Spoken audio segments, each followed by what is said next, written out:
আসসালামু আলাইকুম। নাহার কিচেনে আপনাদের সবাইকে শুভেচ্ছা।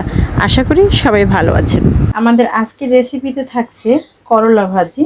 আমি করলাটা কেটে নিয়েছি, আর করলার ভিতরে আমি একটু আলু কুচিয়ে দিয়েছি। করলা একেবারে ভালো লাগে না, তাই ভাবলাম একটু আলু কুচিয়ে দিই। আজকে আমরা দেখছি কিভাবে একটু সবুজ সবুজ রেখে করলা ভাজিটা করা যায়। প্রিয় দর্শক, তো চলুন আমরা রেসিপিটা একটু দেখে নিচ্ছি। পেঁয়াজ কুচি দিয়ে দিলাম, 1 কাপ পরিমাণ পেঁয়াজ কুচি দিয়েছি। আর এখানে আমি রান্নার সাদা তেলটা ব্যবহার করেছি, আপনারা যে কোনোটা ব্যবহার করতে পারেন। হলুদ গুঁড়ি দিয়ে দিলাম সামান্য পরিমাণে।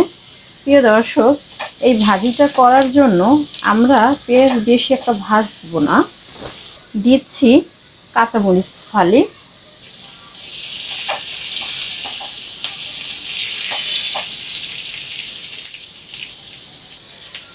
এখন আমি করলাটা দিয়ে দিচ্ছি।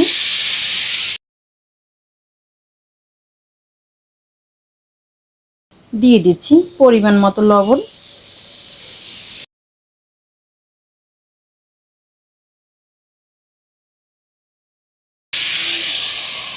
এখন আমি মিডিয়াম আঁচে একটু সময়ের জন্য করলাগুলো ঢেকে দিলাম, জাস্ট করলাগুলো একটু নরম হওয়ার জন্য।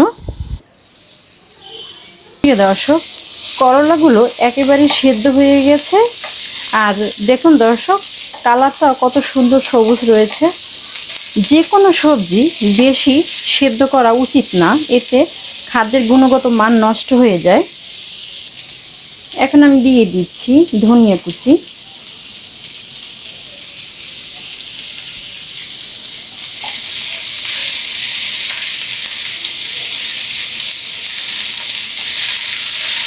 দেখুন দর্শক, কালারটা কত সুন্দর আসছে।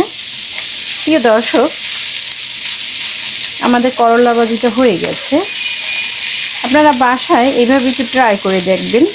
আমরা ম্যাক্সিমাম সময় করলাটা বেশি ভাজি করে ফেলি, তো এইভাবে একটু রান্না করে খেয়ে দেখবেন, আশা করি ভালো লাগবে প্রিয় দর্শক। তো দর্শক, আমার আজকের রেসিপিটা যদি আপনাদের কাছে ভালো লেগে থাকে, তাহলে আমার চ্যানেলটা অবশ্যই করে সাবস্ক্রাইব করবেন, আর বেশি বেশি লাইক কমেন্ট শেয়ার করতে ভুলবেন না। তো দর্শক, আজ এই পর্যন্তই।